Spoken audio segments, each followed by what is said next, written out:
ادھر سے لے لوں. سب جگہ سے کمانے کے بعد پھر سوچتا ہے وہاں کا حال کیا ہوگا, بڑے بڑے لوگ جہاں بیٹھتے ہیں کلبوں میں کیا چلتا ہوگا, وہاں بڑے بڑے پارٹیوں میں کیا چلتا ہوگا. وہاں گھس جاتا ہے, جب بیچ میں جاتا ہے تو اس کی موت آتی ہے, اسی دنیا میں وہ ڈوب کر فنا ہو جاتا ہے. اے مسلمان تم ایسے نہ بنو, ایسے نہ بنو. اللہ کے نبی صلی اللہ تعالی علیہ وسلم سے محبت کا غلبہ رکھو, اللہ اس دنیا کی شرارتوں سے ہماری حفاظت فرمائے. مال آئے بہت اچھی بات ہے, لیکن عثمان ابن عفان جیسا آئے. ایک بار میں جو 1 ارب 16 کروڑ درہم کی جو ویلیو بتا رہا ہوں, وہ بھی اللہ کے رسول کے قدموں میں لا کر رکھ دیا. اونٹوں کا بھی حساب نہیں ہوا, اونٹوں کا حساب ابھی نہیں ہوا ہے. 3000 اونٹ دیے.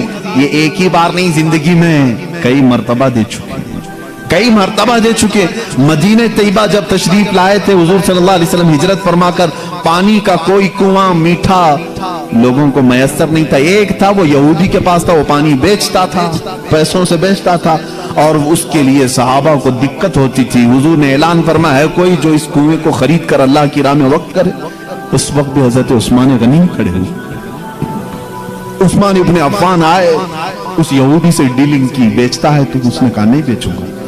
وہ روز کے پیسے آ رہے تھے, روز کے پیسے آ رہے تھے. حضرت عثمان غنی رضی اللہ تعالیٰ عنہ نے اس کے ساتھ شراکت داری کی, پارٹنرشپ میں. کہا ایسا ہے میں بھی انویسٹ کرتا ہوں اس میں, ایک دن تو بیچ ایک دن میں بیچوں گا. تو اس نے کہا ٹھیک ہے.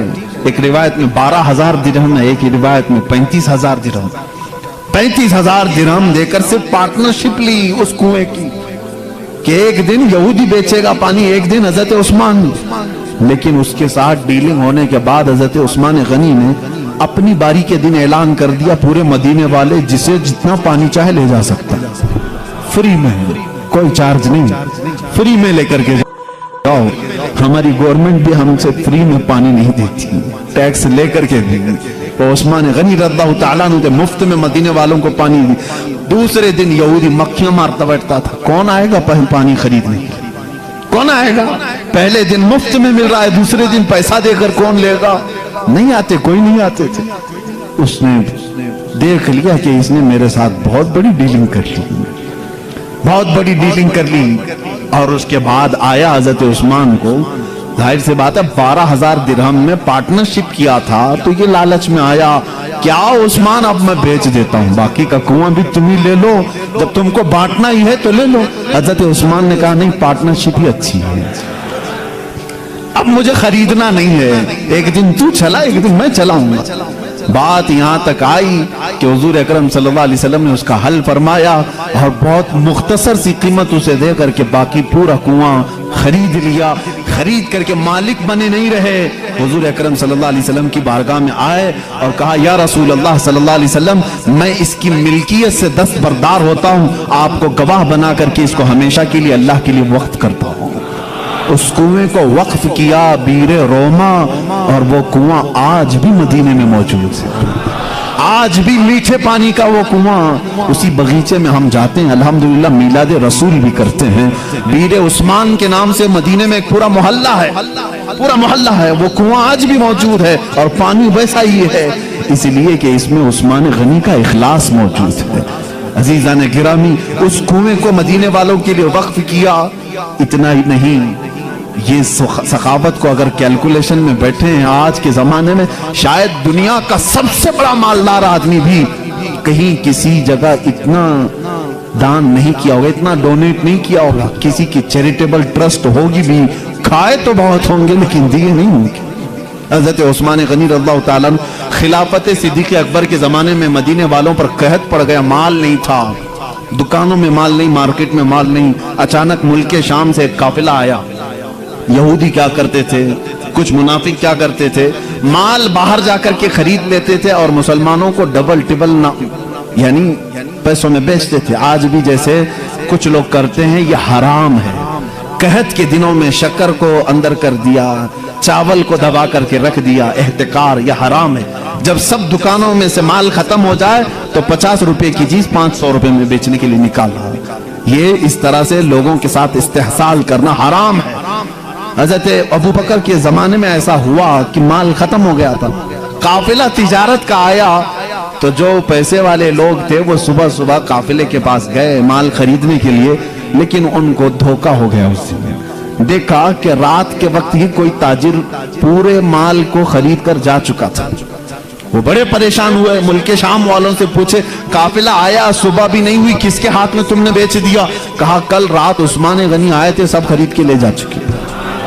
پوری تجارت کا قافلہ لے کر کے گئے، یہ سارے مالدار آئے دوڑے دوڑے کہ عثمان سے ڈیلنگ کر لیں گے، یقیناً وہ بھی نفع کے لیے کیے ہوں گے، بڑے تاجر آدمی۔ صبح آئے، حضرت عثمان غنی کے دولت قدے پر حضرت عثمان غنی رضی اللہ تعالیٰ عنہ تشریف لائے۔ روایت میں ہے صرف چادر اپنے جسم پر ڈالے ہوئے تھے، ایک تہبند تھی۔ پوچھا کیوں آئے؟ کہا سنا ہے مال تجارت پورا تم نے لے لیا ہے، ایک کام کرو ہمارے ہاتھ میں بیچ دو، فائدہ رکھ کر کے بیچو۔ آپ نے کہا کتنا فائدہ دو گے، کتنا نفع دو گے؟ چلو بیچتا ہوں۔ ان لوگوں نے کہا اگر تم نے 10 میں لیا ہے تو ہم 11 میں لے لیں گے۔ کہا اور بڑھاؤ۔ کہا نہیں 12 دے دیں گے، 10 میں اگر تم نے خریدا ہے تو ہم 12 دے دیں گے۔ کہا اور بڑھاؤ۔ انہوں نے کہا 13 لے لو۔ کہا نہیں اور 14 لے لو۔ کہا اور؟ کہا نہیں ہم 15 دے دیں گے، 10 میں تم نے خریدا ہے ہم 15 میں لے لیں گے۔ حضرت عثمان نے کہا نہ اتنا فائدے میں نہیں بیچوں گا، جاؤ اور سوچو۔ کہا پورے مدینے میں اتنے بڑے فائدے پر کون خریدے گا؟ تو حضرت عثمان کے بعد وہ آئے تھوڑی دیر کے بعد ڈبل میں خریدنے کے لیے، 10 میں لیو 20 میں دے دو، لاکھ میں خریدے ہوں گے 2 لاکھ میں ہم کو دے دینا۔ حضرت عثمان نے کہا اور بڑھاؤ، مجھے اور نفع چاہیے، میں اتنے میں نہیں بیچوں گا، اور نفع، اتنا بڑا میں انویسٹ کیا ہوں تو اور چاہیے۔ وہ سارے گھبرا گئے، عثمان کیسا تاجر ہے، اتنا بڑا نفع۔ حضرت عثمان کہنے لگے تم مجھ سے اتنے بڑے فائدے میں خرید رہے ہو، اتنا نفع دے کر خرید رہے ہو، کرو گے کیا؟ انہی مسلمانوں کے ہاتھ میں بیچو گے نا مدینے میں جا کر کے۔ کہا حضرت عثمان غنی نے جاؤ اور سوچ کر کے آؤ، کل آنا، مجھے یہ ڈبل بھی نہیں اور زیادہ بڑھ کر کے چاہیے۔ ایک روایت میں انہوں نے 5 گنا تک بڑھا دیا، حضرت عثمان بیچنے کو منع کی۔ دوسرے دن حضرت عثمان غنی رضی اللہ تعالیٰ عنہ مسجد نبوی صبح آئے ہیں، حضرت ابو بکر صدیق رضی اللہ تعالیٰ عنہ خلیفہ تھے۔